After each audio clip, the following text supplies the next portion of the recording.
இந்த வீடியோக்குள்ளே போகிறக்கு முன்னாடி இந்த வீடியோவோட ஸ்பான்சரை பார்த்துடலாம். இந்த வீடியோவோட sponsor SBO school of business organisation.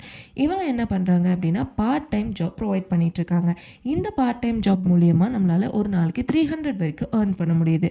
அப்படி என்ன ஜாப் அப்படின்னு பார்த்தா, இன்ஸ்டாகிராம், ஃபேஸ்புக், யூடியூப் மாதிரியான சோஷியல் மீடியா பிளாட்ஃபார்மை யூஸ் பண்ண தெரிஞ்சாலே போதும். இந்த ஜாப் ரொம்ப ஈஸியாக நம்ம பண்ணிடலாம். இந்த மாதிரி சோஷியல் மீடியா பிளாட்ஃபார்மில் நம்ம ஒரு வீடியோவோ இல்லை ஒரு போஸ்ட்டையோ போஸ்ட் பண்ணுறது மூலியமாகவும் இல்லை பப்ளிஷ் பண்ணுறது மூலியமாகவும் நம்மளால் ரொம்ப ஈஸியாக ஏர்ன் பண்ண முடியுது. இது ஒரு பெரிய ஆப்பர்ச்சுனிட்டி, கண்டிப்பாக யூஸ்ஃபுல்லாக இருக்கும். இந்த வீடியோவில் நம்பர் கொடுத்துருக்கேன். ஏதாச்சும் டவுட்ஸ்னால் அந்த நம்பருக்கு வாட்ஸ்அப் பண்ணுங்கள். கண்டிப்பாக ஃபுல் டீட்டெயிலாக சொல்லுவாங்க. ஸ்கிப் பண்ணாதீங்க, பெரிய தப்பு. தினம் 300 ரூபாய் சம்பாதிக்க அரிய வாய்ப்பு. இன்ஸ்டாகிராம், ஃபேஸ்புக் பயன்படுத்த தெரிந்தால் போதும் content post and content publishing மூலமா தினம் 300 ரூபாய் சம்பாதிக்கலாம். இந்த வேலை செய்ய 5 நிமிடம் போதும். Work training support, group communication support, all language customer live chat support, முக்கியமா சொந்தமா ஒரு பிசினஸ் ஸ்டார்ட் பண்ற அளவுக்கு உங்களால கற்றுக்கொள்ளவும் முடியும், சம்பாதிக்கவும் முடியும். இந்த வேலை வாய்ப்பு வழங்குவது 5 வருடத்திற்கு மேல ரன் ஆகிட்டு இருக்க நம்ம தமிழ்நாட்டு company school of business organisation private limited. மேலும் விவரங்களுக்கு டிஸ்கிரிப்ஷன்ல கொடுத்திருக்க நம்பருக்கு வாட்ஸ்அப் பண்ணுங்க. ஸோ இந்த வீடியோவில் நம்ம எதை பற்றி பார்க்க போகிறோம் அப்படின்னா, மாடுகள், கவ் பற்றின சில இன்ட்ரெஸ்டிங் ஃபேக்ட்ஸ் தான் பார்க்க போகிறோம். ஃபர்ஸ்ட், மாடு அப்படின்னு எடுத்துக்கிட்டால் நம்மளுக்கு முதல்ல என்ன ஞாபகம் வரும்? பால் கொடுக்கும். ரெண்டாவது ஞாபகம் வர்றது அது ஒரு புனிதமான விலங்கு அப்படிங்கிறது. ஸோ பால் கொடுக்கும் விலங்கில் மாடுகள் தான் பெரும்பான்மையாக நம்ம இங்கே இந்தியாவிலையும் பயன்படுத்துகிறோம். மாட்டின் பால் பல சத்துக்கள் கொண்டது அப்படின்னு சொல்கிறோம்.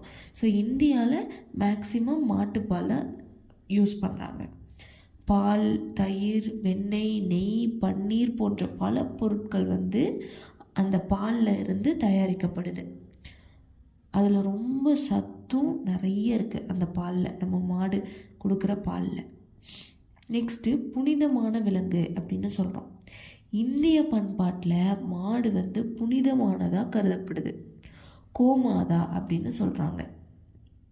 அதை ரொம்ப மதித்து ரொம்ப புனிதமாக நம்ம அதை தெய்வத்துக்கு சமமாக பார்க்குறோம். நெக்ஸ்ட்டு அமைதியான குணம்.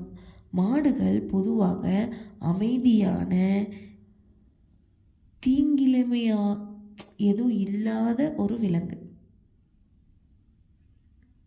யாருக்கும் எந்த ஒரு தீங்கும் கொடுக்காத ஒரு விலங்கு தான் மாடு.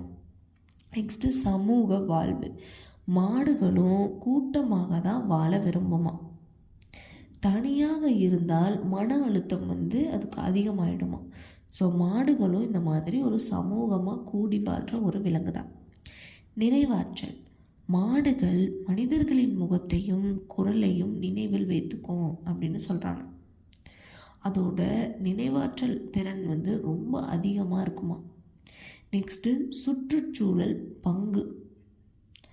மாட்டின் சாணம், சிறுநீர் உரமாகவும் எரிபொருளாகவும் பயன்படுது.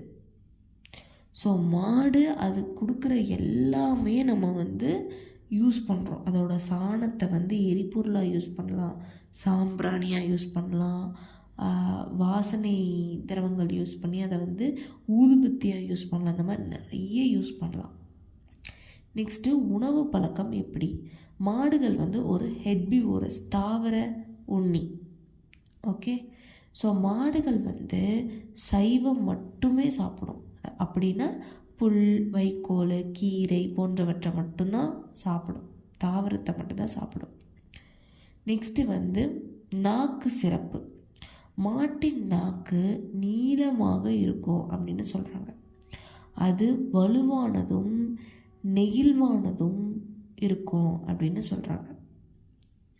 புல் பறிக்கவும் சுத்தம் செய்யவும் பயன்படுது அதோட நாக்கு. நெக்ஸ்ட்டு, மாடுகளோட வாழ்நாள். மாடுகள் சராசரியாக 18லிருந்து 22 ஆண்டுகள் வரை வாழக்கூடியமா. ஸோ இந்த மாதிரி மாடுகளோட இன்ட்ரெஸ்டிங் ஃபேக்ட்ஸ் இன்னும் நிறைய இருக்குது. இன்னும் அப்கமிங் வீடியோஸில் இன்னும் நிறைய இன்ட்ரெஸ்டிங் ஃபேக்ட்ஸ் பார்க்கலாம். இன்றைக்கி இந்த வீடியோவை இதோடு நம்ம ஸ்டாப் பண்ணிக்கலாம்.